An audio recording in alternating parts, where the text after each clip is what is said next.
అంటే ఇప్పుడు మామూలుగా చూసుకుంటే ఇంత పవిత్రంగా చూసుకునే ఆషాఢ మాసంలో మరి ఎందుకని శుభకార్యాలు చేయకూడదు అంటారు? ముఖ్యంగా శుభకార్యాలు చేయకపోవడానికి కారణాలు ఏంటి అంటే శుభకార్యాలు చేయొచ్చు. అయితే గృహప్రవేశం లాంటివి చేయకూడదు. ఎందుకంటే గ్రహాల్లో ఒకటి బృహస్పతి, గురువు సంబంధించినటువంటి గ్రహం, బుధునికి సంబంధించినటువంటి గ్రహం, రవికి సంబంధించినటువంటి గ్రహం బాగా ఉచ్చంలో ఉంటే అప్పుడు గృహప్రవేశాలే పనికొస్తుంది.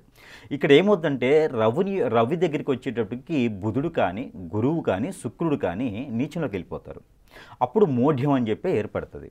ఈ మోఢ్యాల్లో గురుమోఢ్యమి, శుక్రమోఢ్యమి, బుధమోఢ్యమి ఇలా ఉంటాయి అన్నమాట. రవికి దగ్గరగా ఏ గ్రహం అయితే ఉంటుందో దానికి సంబంధించిన మోఢ్యం అనేది ఏర్పడుతుంది. ఇవన్నీ కూడా మనకి ఆషాఢ మాసంలోనే ఏర్పడతాయి. అయితే మనకి ఈ ఆషాఢ మాసంలో వచ్చేటువంటి తిథుల ప్రకారంగా ఈ ఆషాఢ మాసంలో రవికి దగ్గరగా ఏ గ్రహం అయితే ఉంటుందో దానికి సంబంధించిన మోఢ్యం వస్తుంది.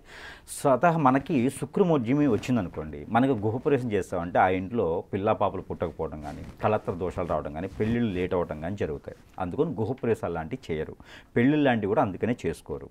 అన్ని గ్రహాలు కూడా సానుకూలంగా అన్నీ కూడా పాజిటివ్గా ఉంటే మాత్రమే శుభకార్యాలు చేస్తే ఆ గ్రహాల రీత్యా బాగుంటుంది కాబట్టి సుఖ సంతోషాలతో ఉండేదానికి ఆస్కారం ఉంటుంది. మరొకటి ఏంటంటే గురువు సంబంధించినటువంటి మోఢ్యం వచ్చిందనుకోండి, అది కూడా ఆషాఢ మాసం సందర్భంలోనే వస్తుంది.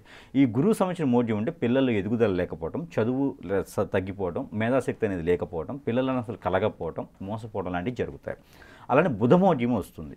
ఒక్కొక్క సందర్భంలో ఒక్కొక్క మోఢ్యమే. ఈ బుధమోఢ్యం వచ్చినప్పుడు స్థలాలు, ఆస్తులు అన్నీ కోల్పోవడం, మోసపోవడం ఇలాంటివి జరుగుతాయి. అందుకనే ఈ ఆషాఢ మాసంలో శుభకార్యాలు అనేది గృహప్రవేశాలు కానీ, పెళ్ళిళ్ళు కానీ చేసుకోరు. అందుకోసమే ఇంకోటి పెళ్లి తర్వాత వచ్చేటువంటి తంతు అది కూడా చేయరు. ఎందుకంటే కళత్ర దోషాలు ఉండేటువంటి వారు ఎవరైనా ఉంటే కూడా ఆ తంతు చేయడం వల్ల పిల్లలు పుట్టేదానికి వికలాంగులుగాను, అంగవైకల్యంతో పుట్టేటువంటి పిల్లలు ఏర్పడతారు. కాబట్టి ఈ ఆషాఢ మాసం వచ్చేటువంటి బోనాలు కావచ్చు, అందుకోసమే అమ్మవార్లకి చేసేదానికే ఏర్పడుతుంది. కానీ ఈ యొక్క అయ్యవార్లు కావచ్చు, అమ్మవార్లు కావచ్చు, వారి యొక్క ఆరాధన, వారి యొక్క దీవెనలతో కోసం ఆరాధన చేసుకుంటూ ఉంటే వారి యొక్క చింతన లేకుండా ఉండేదానికి జీవితాలు నడుచుతాయి అన్నమాట. అలానే ఆషాఢ మాసంలో బోనాలు అందుకోసం చేస్తారు.